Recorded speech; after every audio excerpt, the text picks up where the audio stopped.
పథకం అయితే సంవత్సరానికి 250 పెంచేవారు.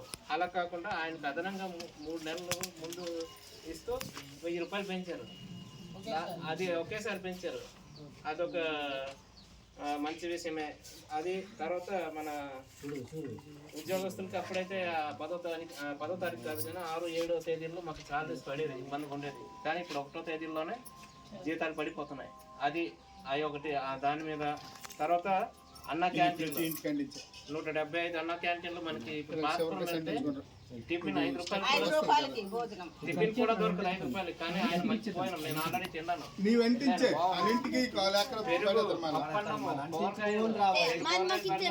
బాగుందమ్మా. మనం ఎప్పుడైనా ఇబ్బంది పడకుండా సిటీలోకి వెళ్తే అందులో భోజనం చేస్తే తృప్తిగా తినొచ్చు. పెరుగు కూడా ఇస్తారు, బాగుంటుంది. మనం పెద్ద పెద్ద హోటల్లోకి వెళ్ళాము, 100 రూపాయలు 150 రూపాయలు ఉంటాయి. ఆ అవసరం మనకి ఈ భోజనం బాగుంటుంది. మామూలు అన్నం కూడా తినలేము పెద్ద హోటల్లో, బిర్యానీ ఇవైతేనే బాగుంటాయి కానీ మామూలు అన్నం తినలేము. ఇప్పుడు అన్న క్యాంటీన్కి వెళ్తారంటే అద్భుతంగా ఉంటుంది, పెరుగుకొని తింటే ఇంకా బాగుంటుంది. అది అలాంటి స్పెషాలిటీస్. తర్వాత ఈ ల్యాండ్ టైటిల్ యాక్ట్ అంటే మన ఆల్రెడీ రీసర్వేలు అయినాయి, మీకు అయ్యి ఉంటాయి నాకు తెలిసి. అవలేదా? మన లేవుడికి అయితే అయ్యింది. లేవుడి పంచాయతీకి మళ్ళీ ఊరుడికి స్టార్ట్ చేశారు. అందులో మన పట్టాలో జగన్ గారు ఫోటో ఉంటుంది.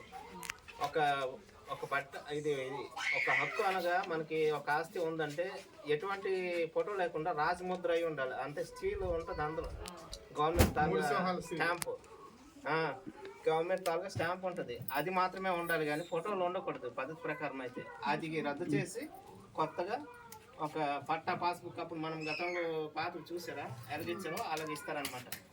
అది మళ్ళీ ఇప్పుడు కొత్తగా వస్తాయి. సర్వే అయితే చేయరు కానీ బుక్లే మారుతాయి, ఎలాగొన్నది అలాగే ఉంటుంది.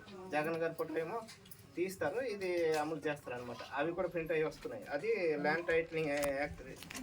తర్వాత ఇది విజయవాడ వరదల్లో మనం ఆల్రెడీ ఏంటది సాయానికి బియ్యం కానీ డబ్బులు కానీ ఇచ్చుంటాం మనం, నాకు తెలిసి ఆల్రెడీ అయి ఉంటుంది. ప్రతి ఊళ్ళో అలాగే ఎంత కలిగితే అంత. అది కూడా ఆయన ప్రభుత్వంలో కాబట్టి ఆ వరదని సక్సెస్ఫుల్గా అదే విజయవంతంగా మనం ఎదుర్కోగలిగాం. మనం ఎంతో చేతనైనంత వరకు సాయం చేసాం. అది ఈ 6 కార్యక్రమాల్లో ఈ 100 రోజుల్లో ఆయన చేసినటువంటి కార్యక్రమాలు అన్నమాట. ఇంకా మిగతావి ఈ దీపావళిలోనూ మనకి 3 సిలిండర్లు ఫ్రీగా ఇస్తారు, అది కూడా రిజిస్ట్రేషన్ చేసుకోవాలి. తర్వాత కొత్త ఫంక్షన్లో నెక్స్ట్ ఈ అక్టోబర్ నుంచి స్టార్ట్ అవుతాయి.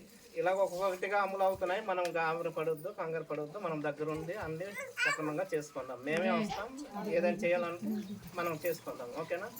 ఇదమ్మా ఈ కార్యక్రమాల పని ఇంతవరకు అమలైంది 100 రోజులకి. అది దాన్ని తెలియజేయడానికి ఈ కార్యక్రమం యాక్చువల్ గా ముందే జరగాలి.